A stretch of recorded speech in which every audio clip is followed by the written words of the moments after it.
Bismillahirrahmanirrahim. Assalamu alaikum. An idiot.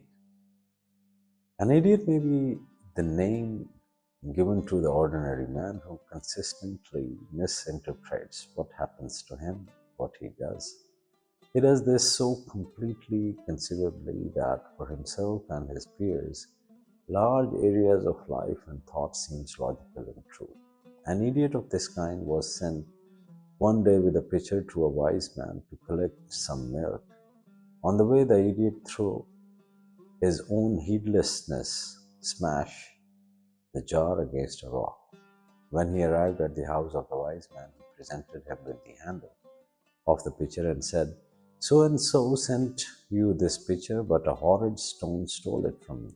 Amused and wishing to test his rationality, the wise man asked, "Since the pitcher is stolen, why do you offer me the handle?"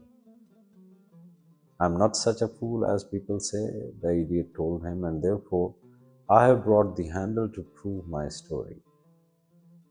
The recurrent theme among the Darwish teachers is that people generally cannot distinguish a hidden trend in events which alone would enable them to make full use of life. Those who can see this thread are termed the wise, while the ordinary man is said to be asleep or called the idiot.